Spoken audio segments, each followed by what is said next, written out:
찬송가 407장.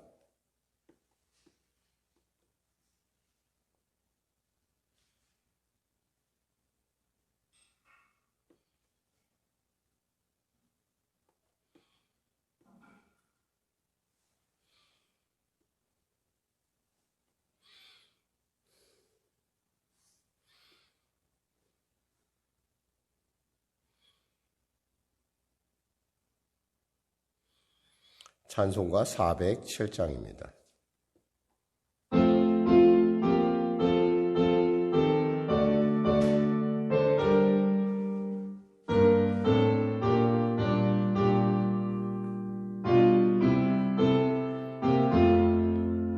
구주와 함께 나 죽었으니 구주와 함께 나 영광의 그날에 이르도록 언제나 주만 바라봅니다. 언제나 주는 날 사랑하사 언제나 새 생명 주시나니 영광의 그날에 이르도록 언제나 주만 바라봅니다. 마음속에 시험을 받을 때와 무거운 근심이 있을 때에 주께서 그때도 같이 하사 언제나 나를 도와주시네. 언제나 주는 날 사랑하사 언제나 새 생명 주시나니 영광의 그날에 이르도록 언제나 주만 바라봅니다. 뼈 아픈 눈물을 흘릴 때와 쓰라린 마음으로 탄식할 때 주께서 그때도 같이 하사 언제나 나를 생각하시네. 언제나 주는 날 사랑하사 언제나 새 생명 주시나니 영광의 그날에 이르도록 언제나 주만 바라봅니다. 내 몸에 약함을 아시는 주 못 고칠 질병이 아주 없네. 괴로운 날이나 슬플 때나 언제나 나와 함께 계시네. 언제나 주는 날 사랑하사 언제나 새 생명 주시나니 영광의 그날에 이르도록 언제나 주만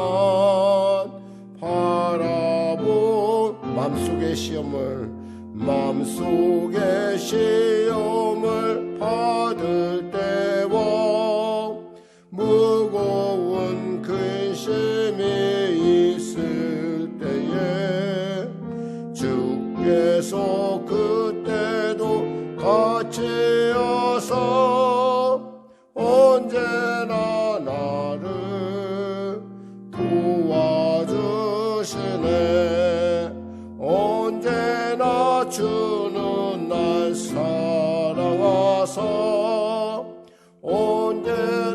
새 생명 주시나니 영광의 그날에 이르도록 언제나 주만 바라보 내 몸의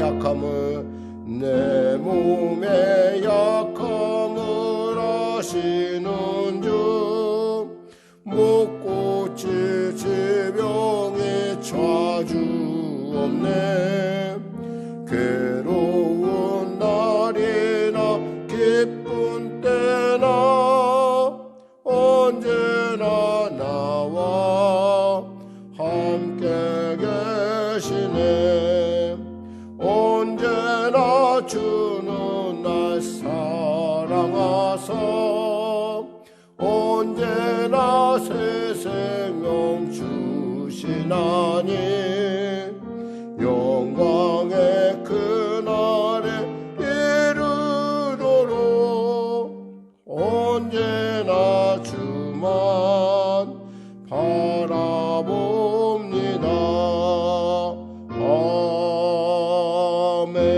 아멘. 기도하겠습니다. 하나님 아버지 감사합니다.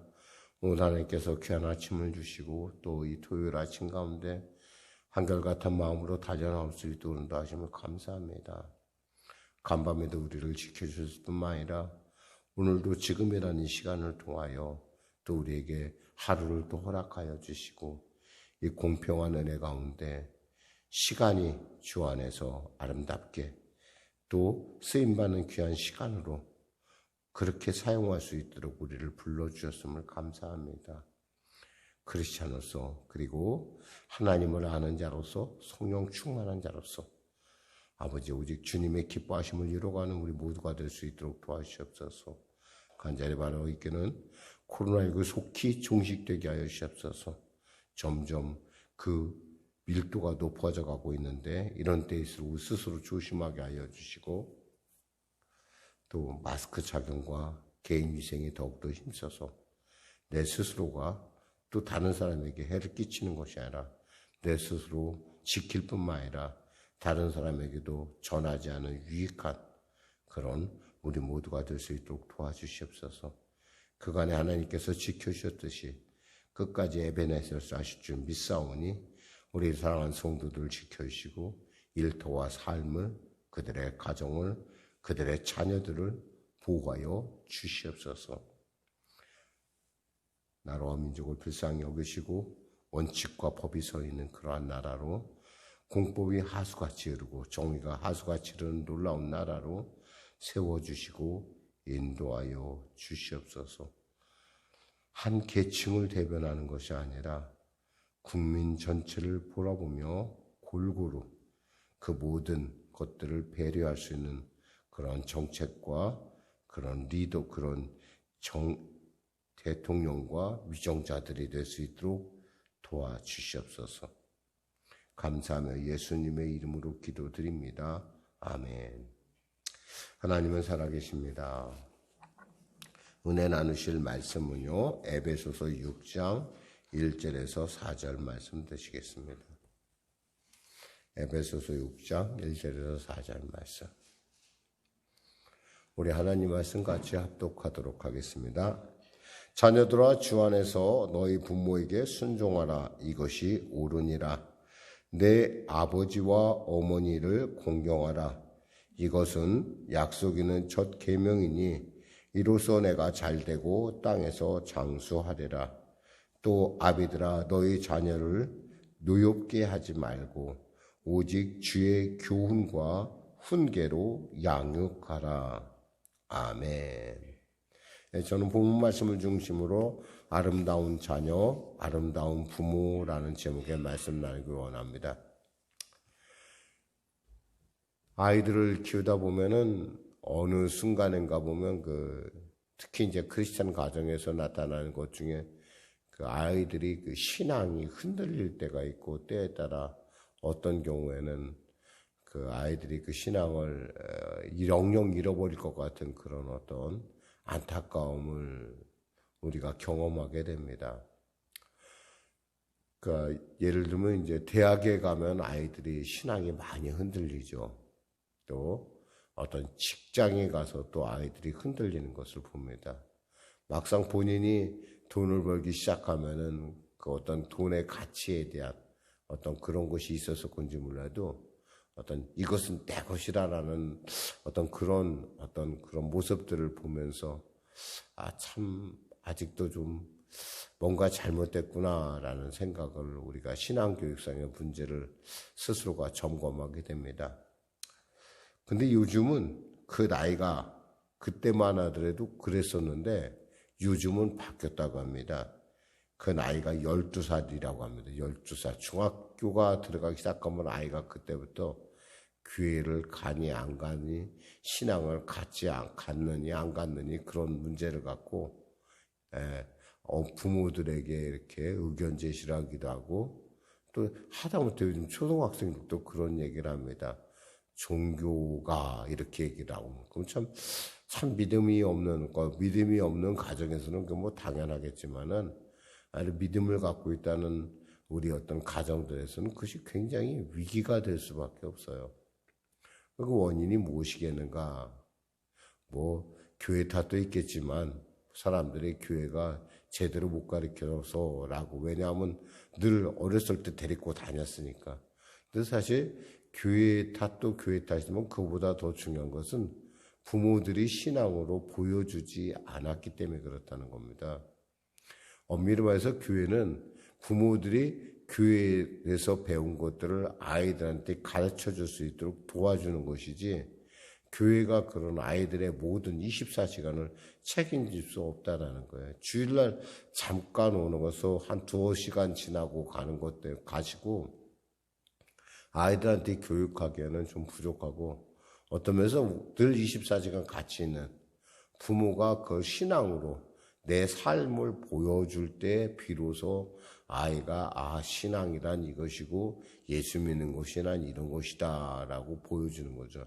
그 어쩌면 우리가 보여주지 않는 것을 아이들한테 강요하는 것은 그것은 좀 지나치다라고 볼 수 있습니다. 그런 면에서 교회는 사실은 부모들이 어떻게 신앙생활을 하는 것이 옳다 그리고 그것이 아이들에게 어떤 영향력을 끼친다 이 정도로밖에 못 해준다는 거죠. 물론 교회가 책임이 없다라는 건 아니에요. 교회가 나름대로 또 어린이들을 양육하는 그런 시스템도 있고 이렇다면 근데 사실은 거의 대부분은 그런 거 가지고서는 자기가 잘 이렇게 변화하거나 이렇게 요즘 같은 시대는 점점 그게 어려워진다는 겁니다. 그런 책임을 질 수 있도록 도와주는 게 교회라는 걸 밝히고요. 그러면서 오늘 본문을 한번 아름다운 자녀, 아름다운 부모라고 하는 이런 얘기 나누길 원합니다. 첫째 본문 말씀 나누겠습니다. 자녀들아 주 안에서 너희 부모에게 순종하라 이것이 옳으니라 그랬어요. 뭐 주님이 말씀하셨어요. 자녀들아 주 안에서 너희에게 부모에게 순종하라. 이것이 옳다. 이것은 있잖아요. 하나님이 이것은 옳은 거야 라고 말씀하신 거예요. 여기에 더 이상 말을 붙이고 말 게 없어요. 왜 그러죠? 여기에 옳으니라 라는 말 자체가 의롭다라는 거예요. 그러니까 자녀들은 부모에게 순종하는 것이 바로 의로운 일이에요. 하나님 모실 때. 여기 뭐 더 필요하겠어요? 2절 3절 같이 합독하겠습니다. 내 아버지와 어머니를 공경하라. 이것은 약속 있는 첫 계명이니 이로써 내가 잘되고 땅에서 장수하리라 라고 했어요. 순종하라는 말은 행동하는 것을 말한다면 이 공경하라는 것은 마음의 태도를 얘기합니다. 그러니까 똑같은 순종하라고 공경하라 목사님 비슷한 말 아니에요. 그런데 순종이라는 것은 행동을 의미한다면 공경한다는 건 마음속에 내가 부모에 대해서 어떠한 태도를 갖느냐라는 것이죠. 특별히 여기서 이 공경하라는 말 뜻 안에는 어떤 사람의 가치를 정확하게 판단하여 그 가치에 합당한 대우를 하라 그런 뜻이에요. 그러니까 부모에 대해서 잘 생각해보고 잘 가치를 먹여서 너희 부모에게 부모답게 대접해줘라 이거예요. 그를 위해서는 먼저 그 부모들이 내게 얼마나 많은 것을 줬느냐라는 것을 깨닫는 것이 중요해요. 그러니까 부모가 내게 무엇을 해줬을까? 가끔 사람들이 얘기하죠. 우리 어머니 아버지가 나한테 해준 게 뭐가 있어? 이렇게 하는 사람들이 있는데 그건 참 굉장히 그건 좀 잘못된 일이죠. 왜냐하면 부모가 그 아이를 낳아준 것만도 사실 감사한 일이에요. 낳아주고 같이 있어주는 것만도 감사한 일이죠. 왜? 그만큼 아이들이 생각하는 거고 부모가 생각하는 건 아이들은 당연하게 여기지만 사실은 부모의 어떤 희생이 없으면 당연함이라는 게 당연함이 아니라는 거죠. 우리가 요즘 코로나19 때문에 일상이 깨뜨려지고 보면서 우리가 느끼는 건 뭐야? 그간에 누렸던 것이 당연한 것이 아니었구나. 정말 하나님의 은혜였구나. 우리가 이렇게 느끼는 것처럼 아이들도 그걸 느껴야 되는데 잘 어렸을 땐 그게 힘들어요. 한 아이가 있었습니다. 아이가 학교를 가고 나서 보니까 책상에 청구서를 써놨어요. 엄마한테.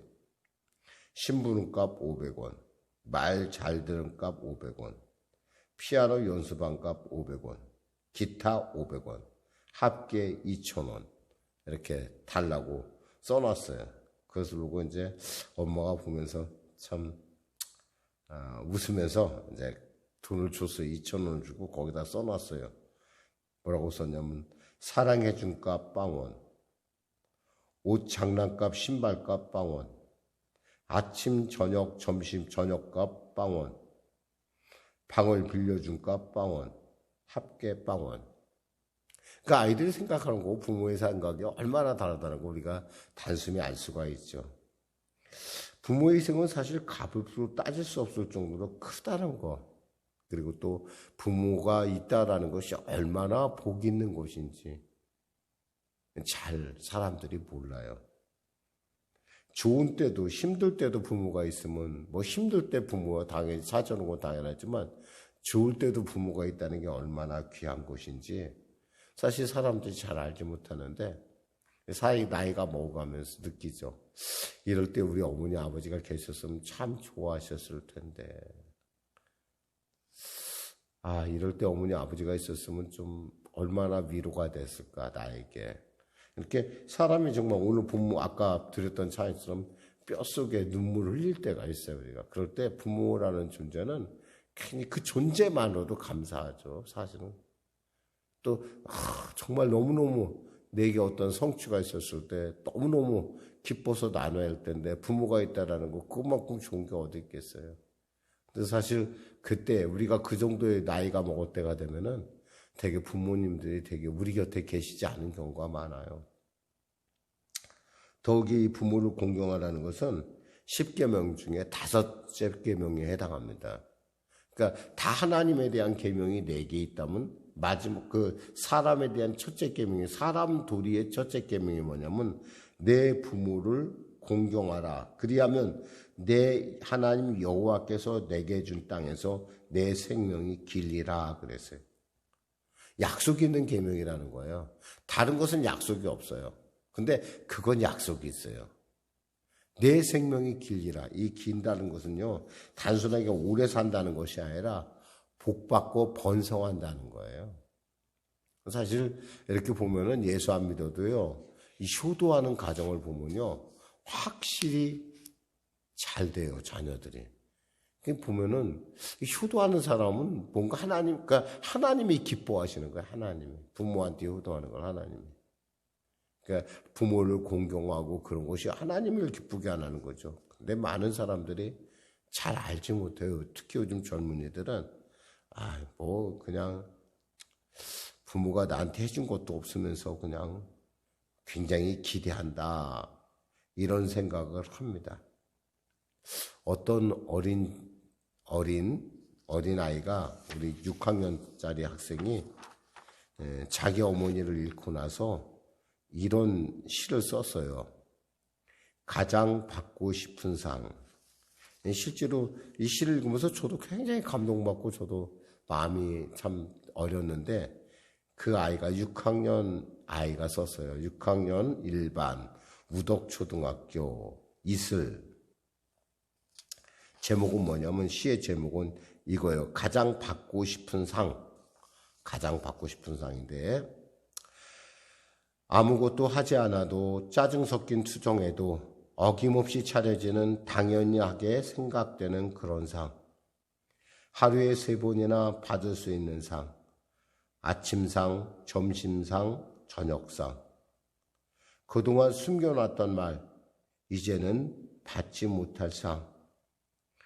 앞에 앉아 홀로 되뇌어 봅니다. 엄마 사랑해요. 엄마 고마웠어요. 엄마 편히 쉬세요. 세상에서 가장 받고 싶은 엄마상. 이제는 받을 수 없어요. 이제 제가 엄마에게 상을 차려 드릴게요. 엄마가 좋아했던 반찬들로만 한가득 담을게요. 하지만 아직도 그리운 엄마 밥상. 이제 다시 못 받을 세상에서 가장 받고 싶은 우리 엄마 얼굴상. 이런 시를 썼더라고요.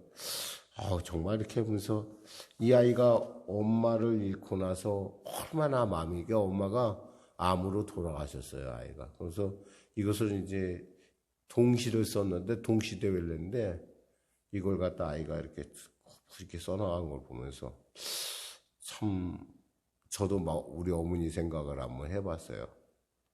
예, 사실 이 말씀 준비하면서 참 잘한 것보다는 어머니한테 못한 것이 얼마나 많이 생각나든지 좀 많이 죄송하고 많이 그랬어요. 늘 언제나 우리는 그 부모가 잘해준 것은 생각하지 않고 잘못한 것만 기억합니다. 그러나 정말 지금이라도 우리가 부모가 진짜 정말 우리한테 해준 것들을 한번 생각해보고, 아직도 부모가 살아계시다고 한다면 그건 큰 복으로 여기고 그것을 갖다 늘 기억하고, 목사님 돌아가셨는데 어떡해요? 추도 예배라도 드리면서 부모가 나에게 주신 것들을 한번 되새겨보는 것, 그걸 가있다 아이들한테 가르쳐줘야 된다는 거죠. 그런 사람이 뭐요? 복을 받는다는 거예요. 사실 연로한 부모들에게 보여줄 수 있는, 우리가 지금 살아계신다고 한다면 보여줄 수 있는 최고의 공경은 뭘까요? 사실은 필요를 채워주는 거예요. 무엇이 필요한지. 첫째, 써봤는데요. 버림받지 않는다는 확신을 새겨주는 게 좋아요. 예를 들면 아버지 어머니 걱정 마세요. 저희가 꼭 모실게요 라고 하는, 사실 요즘 부모들 누가 꼭 나를 모셔주기 바라는 거 아니지만 자녀가 이런 말 한마디 해주면 굉장히 위로가 되는 게 사실이에요. 부모가 돼 보니까 그걸 알겠더라고요. 어머니 아버지 제가 꼭 엄마 옆에 있을게요. 아버지 옆에 있을게요. 그리고 대화를 많이 나눠야 돼요. 사실 부모에게도 언제나 말씀을 나누고 대화를 나누고, 대화가 끊어지면은 아무래도 안 좋죠. 그리고 또 부모 역시도 우리 스스로 부모가 된 사람은 또 이런 생각을 해봤으면 좋겠어요. 뭐냐면 자녀에 대한 기대치를 좀 낮췄으면 좋겠어요. 내가 너한테 이렇게 했으니까 너도 나한테 이렇게 해야 돼 라는 것은 좀 문제가 심각한 것 같아요. 그것보다는 자식이 부모처럼 사랑할 수는 없어요. 물이 위에서 아래로 흐르듯이 우리가 아까 어떤 아이의 용돈 청구서를 봤듯이 아이들이 생각한 거 부모가 생각 같을 수가 없어요. 또한 믿음의 우리 부모들은 특히 강조해야 되는 것이 뭐냐면, 자녀들을 위해서, 손자 손녀들을 위해서 꼭 중보 기도를 해줘야 된다는 거예요. 아이들한테 바라지 말고, 정말 바라는 중이지만 정말 아이들을 위해서 기도해 주라는 거예요. 생명이 있는 동안 열심을 다해서. 그리고 4절에 또 말씀합니다. 또 아비들아 너희 자녀들을 노엽게 하지 말고 오직 주의 교훈과 훈계로 양육하라 그랬어요. 여기서 아까 얘기했지, 부모 아버지, 어머니 얘기인데 여기서 뭐였어요? 아비드라 그랬어요. 이것은 뭐냐면 아버지들한테 지금 하나님께서 특별히 명령하시는 거예요. 아비들아, 너희 자녀를 노엽게 하지 말라라고 했어요. 특별히 요즘 교육이 좀 문제가 있죠. 남편은 바쁘게 나가서 열심히 돈을 벌고 그러다 보니까 아이들 교육은 대개 아내에게 맡겨놓는 경우가 있어요. 근데 그건 아니라는 거예요. 비록 바쁘고 힘들어도 있잖아요. 아이들 교육에 본인이 남편들이 반드시 스스로가 책임을 지고 나아가야 된다는 거예요. 목사님 밖에 나가서 일하기도 힘들고 스트레스도 많이 받는데 집에까지 가서 또 아이들까지 그래야 됩니까? 하나님께서 하라고 하셨잖아요. 노엽게 하지 말라는 얘기는 뭐냐면 정말 아이들을 양육한 데 있어서 잘한다는 얘기를 너무 우리는 잘할 때 아이들이 잘할 때 아무 말도 안 해요. 왜냐하면 당연하게 느껴져요. 근데 아이들이 못할 때 잔소리가 시작됩니다. 이 잔소리를 시작하면 아이들이 어떠냐면 자기 자존감이 떨어져 버려요. 내 부모가 내가 하는 일에 대해서 못마땅하게 여기겠다고 생각하면 아이가 자기 하는 일에 자신감을 가질 수가 없어요. 그러면 어떻게 돼요? 아이들이 뭔가 잘한 일을 하면은 자꾸 칭찬해주고 격려해주고 동기부여를 해줘야 된다는 거예요. 그건 어렵지 않잖아요. 내 아이가 잘 되는 일인데. 그러니까 잘하면, 너 참 많이 변했다. 너 참 잘하는 것 같다. 너 그거 참 대단하다. 근데 그거에 대해서, 잘하는 거에 대해서 칭찬 안 하고, 하나 못하는 것만, 물론, 아이가 잘 되려고 하는 마음에서 못하는 거, 지적하는 건 맞아요. 근데 그것만 하니까 아이들이 뭐냐면 우리 어머니는 맨날, 우리 아버지는 나만 보면 맨날 미워하고 잔소리하고 그래. 이렇게 생각하는 거 아니겠어요? 그렇게 되면 어떻게 돼요? 아이들이 노여워한다는 거예요. 속에 성이 나 있다는 거예요. 말은 안 해도 그렇지. 성이 나 있으면 그 뭐가 좋겠어요, 그 아이가. 그러니까 우리가 해야 될 때 아이들을 막 야단치고 막 무시하고 이런 것보다는 아이들 자꾸 격려해서 그 아이들 알고 네가 잘한 거 그리고 잘할 수 있도록 자꾸 아이들에게 관심을 기울이라는 거예요. 어떤 쌍둥이가 있었는데 이런 본 쪽에 보면 금쪽이라는 걸 제가 그 프로그램을 자주 보는데 이 금쪽이라는 프로그램 보고 있으면은 정말 아이들에 대해서 다시 한번 이렇게 보는데 이 아이들이 관심을 끌기 위해서 사고를 일으키는 아이들이 있어요. 근데 그때마다 부모가 관심을 보여주면 아이가 늘 자기 인생을 살아가면서 우리 어머니는 내가 무슨 일을 저질러야 우리 아버지는 내가 무슨 일을 저질러야 관심을 가져 라고 착각한다는 거예요.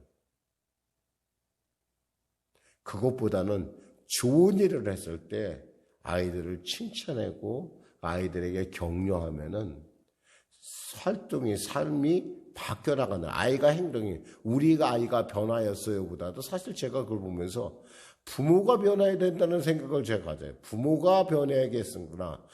저렇게 부모가 변해야지만 아이들에 대한 태도. 하다못해 멍멍이도 그래요. 이 멍멍이도 보니까 주인이 어떻게 다루냐에 따라서 멍멍이 중에는 요즘 멍멍이들 중에는 주인을 우습게 하는 멍멍이가 있더라고요. 뭔가 자기가 이 멍멍이가 눈치가 빤해갖고 저도 그런 짓까지는 몰랐는데 눈치가 빤해갖고 우리 주인은 내가 요렇게 하면 딱 요렇게 해줘. 그러니까 우리 주인은 나도 이렇게 해야 돼. 그래갖고 이 멍멍이가 키가 이제 점점 덩치가 커지잖아요. 그럼 그 못된 버릇을 갖다가 주인한테 그대로 하더라고요. 그런 걸 보면서 야 멍멍이도 그러네. 사람도 그러고. 그러니까 여러분 관심을 가지고 칭찬해 주는 거 절대 잊지 마셔야 돼요. 특히 할머니가 인기 얻고 싶으면요. 애들 칭찬을 늘 입에 달고 사세요. 아이들을 만나면 칭찬거리 없나 찾아보시고 우리 아무개는 정말 이거 잘해. 너무너무 너는 참 거기에 재질이 있는 것 같아. 너 정말 열심히 하는구나. 이런 어떤 칭찬 그리고 그 일을 위해서 기도해 주는 거예요. 사실은. 근데 뭐 그냥 속으로, 물론 말은 안 하겠지만 못마땅한 거 보면 속으로만, 물론 여러분 그랬죠. 난 속으로만 그랬어요, 목사님. 그래요, 속으로만 그래요. 근데 영이라는 게 영을 알아봐요. 여러분이 속으로 언짢게 생각하고 있으면 그 아이도 여러분을 언짢게 생각해요. 그럴 수밖에 없어요. 이 영이라는 게 그렇게 민감해요. 왜 그런지 몰라도 우리 할머니는 별로 내게 친근감이 없어. 그런 것이 아니라 우리 할머니는 우리 할머니 만나면 내가 용기가 얻어. 우리 할머니 만나면 정말 내가 뭔가 할 수 있을 것 같아. 우리 할머니 오래 사셨으면 좋겠어. 이런 얘기가 나와야 된다는 거예요. 기도하겠습니다. 하나님 아버지 감사합니다. 어느샌가 부모를 바라보던 자녀의 입장에서 이제는 또 부모가 되어 자녀를 바라보는 입장까지 이르렀습니다. 우리를 바라보는 하나님 아버지의 마음을 우리가 다시 한번 헤아려 봅니다.